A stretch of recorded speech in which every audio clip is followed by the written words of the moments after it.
Assalamualaikum warahmatullahi wabarakatuh. Apa kabar anak-anakku sekalian? Semoga kalian semua dalam keadaan sehat walafiat. Oke, baik. Sekarang kita masuk di subtema 2, pembelajaran kedua.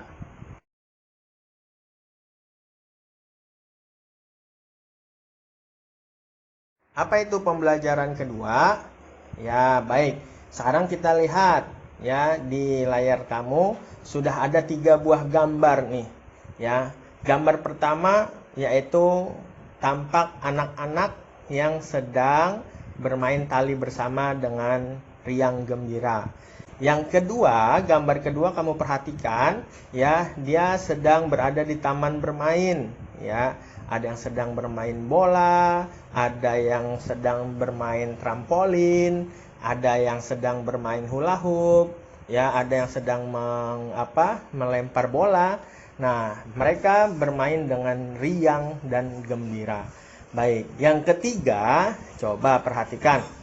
Di situ ada anak yang sedang menaiki skoci ya. Iya, betul, itu namanya skoci atau perahu kecil. Nah, di sana juga terlihat anak-anak itu bergembira. Nah, dari ketiga gambar tersebut, ini menampakkan atau menunjukkan kita harus hidup rukun dengan teman. Setuju ya? Jangan ada yang berkelahi dan bertengkar. Yang selanjutnya, mari kita bersama-sama membaca bacaan berikut dengan judul Bermain di Taman. Sore hari, Cika dan teman-teman bermain di taman. Cika dan Maya bermain bulu tangkis. Edo dan Hadi bermain sepak bola. Vina datang menghampiri. Ayo Vina, cepat lari, seru Maya. Tunggu sebentar Maya, jawab Vina. Ayo kita bermain bulu tangkis Vina, ajak Cika. Baiklah teman-teman, jawab Vina. Nah, dari bacaan tersebut ada soal yang harus kalian kerjakan. Tapi Bapak kasih contoh hanya satu. Baik ya. Apa itu? Yuk kita jawab bersama-sama. Di manakah Cika dan teman-teman bermain? Jawabannya adalah iya, tepat sekali. Jawabannya di mana Cika bermain dengan teman-temannya, yaitu di taman. Oke. Yang selanjutnya, mari kita lihat contoh-contoh sikap rukun dengan teman. Apa aja itu? Nah, dalam bermain bersama teman, kita harus rukun, ya. Tidak boleh bertengkar dan tidak boleh berebut mainan. Kenapa ya kita harus rukun dengan teman? Nah, coba kalian pikirkan kenapa. Ya, karena rukun dengan teman tersebut itu menyenangkan, ya. Bahkan kita kalau banyak teman lebih dari satu, bermainnya jadi tambah seru. Nah, rukun dengan teman menciptakan kebersamaan dan persatuan antar teman, ya. Jangan sampai ada yang bermusuhan sampai berkelahi. Dan yang ketiga itu, rukun dengan teman itu sesuai dengan sila pada Pancasila. Baik, nah Bapak sekarang punya 4 gambar. Ayo tentukan mana yang merupakan sikap rukun terhadap teman, ya. Ya, tanda centang untuk sikap rukun, ya. Tanda silang untuk sikap yang tidak rukun. Baik, tanda sikap rukun yang pertama yaitu pada gambar pertama yang dicentrang, yaitu anak-anak sedang bermain ular tangga. Nah, yang kemudian adalah anak-anak sedang bermain tongkat. Nah, ini adalah sikap rukun yang harus kalian tiru dalam bermain. Nah, yang berikutnya coba perhatikan. Ada seorang anak laki dan perempuan yang sedang berebut boneka. Itu yang tidak boleh, ya, karena itu merupakan bukan sikap yang rukun. Nah, yang berikutnya, yang keempat, gambar keempat. Wah, sedang berkelahi, ya. Ini juga tidak boleh ya. Anak-anakku sekalian, ini dilarang ya, karena menimbulkan perselisihan atau permusuhan.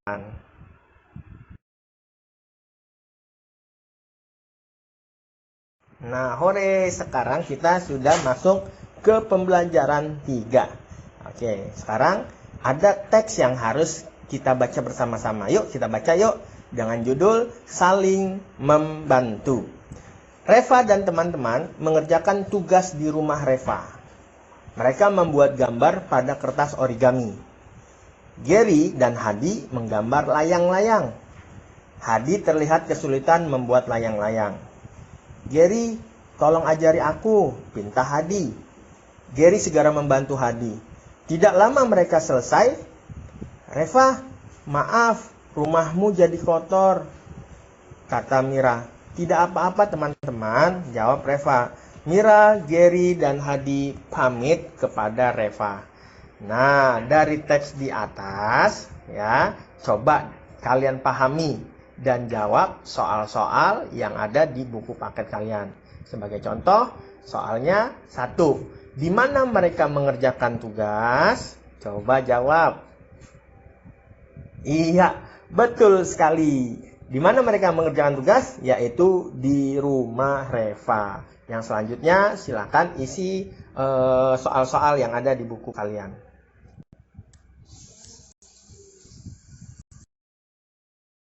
Yuk anak-anakku sekalian, kita tirukan gerakan berikut ini.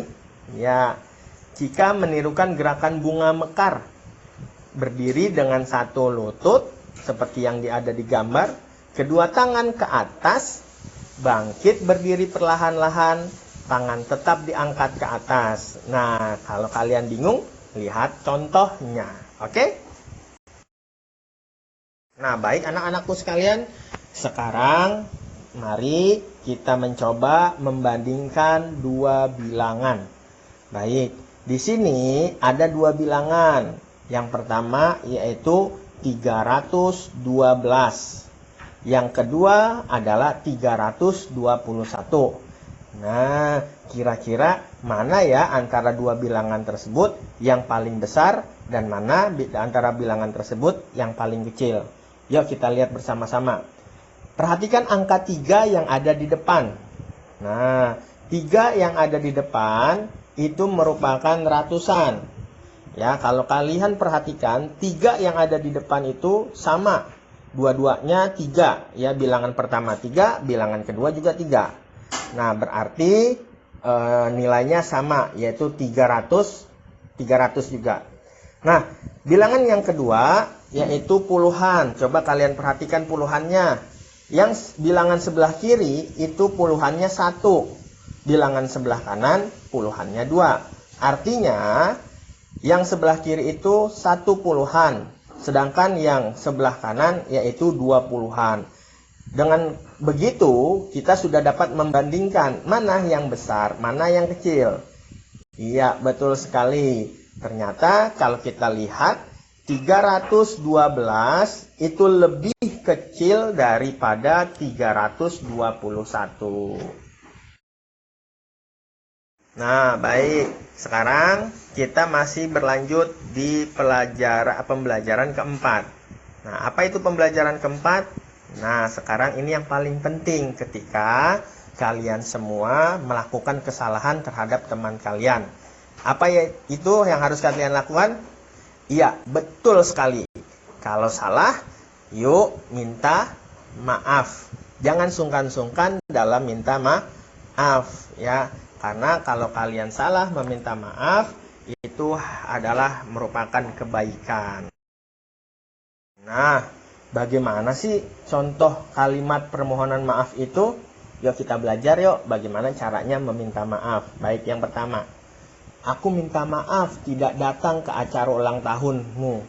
Nah, ini mungkin seorang teman yang diundang dalam acara ulang tahun, tapi kamu tidak bisa datang ke acara tersebut karena satu dan lain hal. Contoh yang kedua, maafkan aku karena menjatuhkan pensilmu. Iya, kita kadang-kadang di kelas itu suka tidak sengaja menjatuhkan pensil atau tempat pensil teman kita atau penghapus teman kita. Nah, maka kita harus meminta maaf dengan teman itu. Kalimatnya gimana? Tadi, maafkan aku ya karena menjatuhkan pensilmu. Yang ketiga, maaf ya, aku tidak sengaja menabrakmu saat bersepeda. Nah, sudah jelas. Saat bersepeda berarti ada seorang anak yang sedang bermain sepeda. Atau mungkin dia tidak bisa mengerem sepedanya lalu menabrak teman yang lain. Maka kalimatnya adalah, maaf ya, aku tidak sengaja menabrakmu saat bersepeda.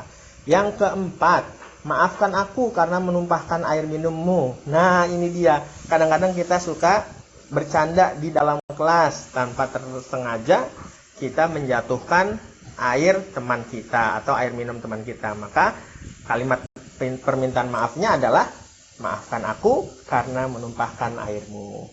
Jangan lupa ya, kalau salah harus meminta maaf.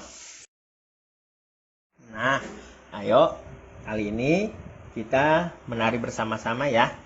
Nah, tapi sebelum menari, coba kita lihat dulu teksnya agar kalian bisa menari dengan sempurna. Nina dan Santi latihan menari. Mereka menggerakkan tangan, kepala, dan kaki. Gerakan awal duduk bersimpuh, kedua tangan di depan dada. Kepala digelengkan ke kanan dan ke kiri.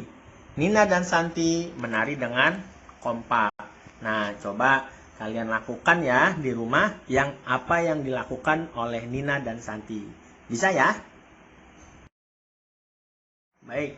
Nah, sekarang setelah kalian menari, kita mengurutkan bilangan dari yang terkecil sampai yang terbesar. Baik, di sini ada bilangan 272. Yang di tengah 207. Yang di sebelah kanan atau paling akhir yaitu 227.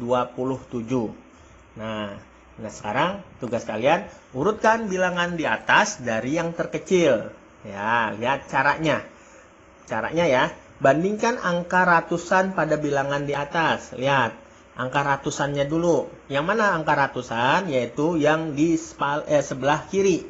Paling kiri. Ya, anak-anakku semua ya.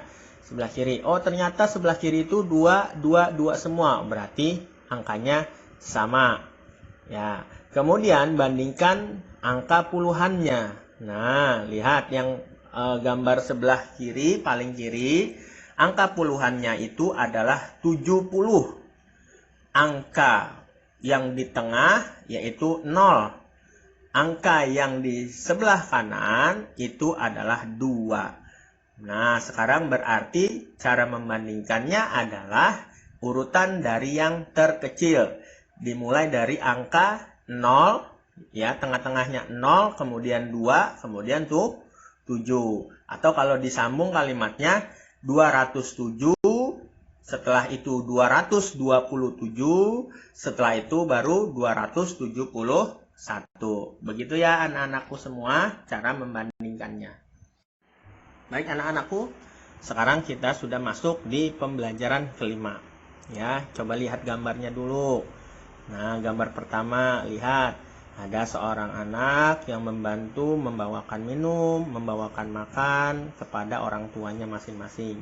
Ya, gambar kedua adalah satu buah keluarga yang saling membantu membersihkan rumahnya. Baik, yuk kita baca teks berikut dengan seksama. Rukun dengan teman judulnya. Manusia adalah makhluk sosial. Ya, makhluk sosial artinya makhluk yang membutuhkan bantuan orang lain. Karena itu kita membutuhkan teman. Dengan teman harus selalu rukun dan saling menghormati. Dengan teman harus kerjasama dan saling membantu. Rukun dengan teman sesuai dengan nilai Pancasila. Mari kita dengan teman kita, dengan saudara kita, dengan ibu kita, orang tua kita, saling membantu dan tolong menolong. Nah, tolong menolong itu dapat membantu atau dapat merekatkan hubungan kekeluargaan dan persaudaraan kita. Oke?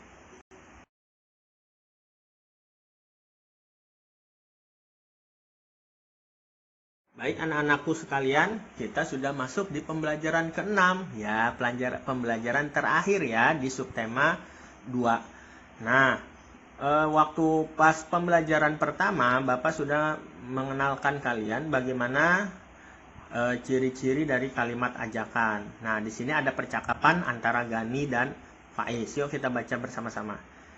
Gani, apakah kamu sudah mengerjakan PR matematika? Faiz, belum.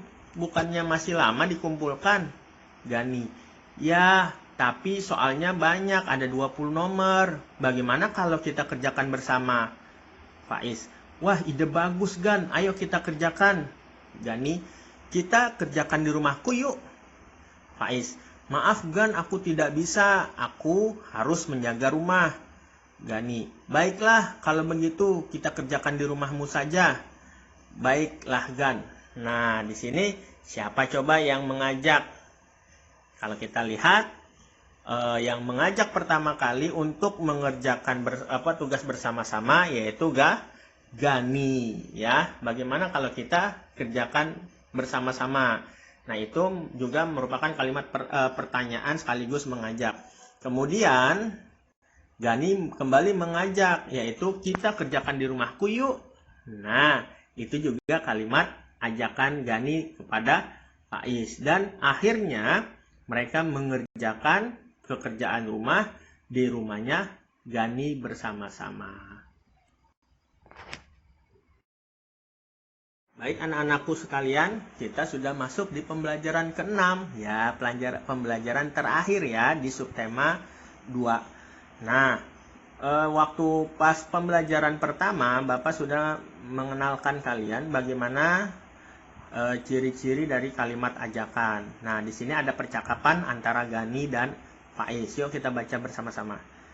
Gani, apakah kamu sudah mengerjakan PR matematika? Faiz, belum. Bukannya masih lama dikumpulkan? Gani, ya, tapi soalnya banyak, ada 20 nomor. Bagaimana kalau kita kerjakan bersama? Faiz, wah ide bagus Gan, ayo kita kerjakan. Gani, kita kerjakan di rumahku yuk. Faiz, maaf Gan, aku tidak bisa, aku harus menjaga rumah. Gani, baiklah kalau begitu kita kerjakan di rumahmu saja. Baiklah Gan. Nah, di sini siapa coba yang mengajak? Kalau kita lihat, yang mengajak pertama kali untuk mengerjakan tugas bersama-sama yaitu Gani, ya. Bagaimana kalau kita kerjakan bersama-sama? Nah, itu juga merupakan kalimat pertanyaan sekaligus mengajak. Kemudian Gani kembali mengajak, yaitu kita kerjakan di rumahku yuk. Nah, itu juga kalimat ajakan Gani kepada Faiz. Dan akhirnya mereka mengerjakan pekerjaan rumah di rumahnya Gani bersama-sama.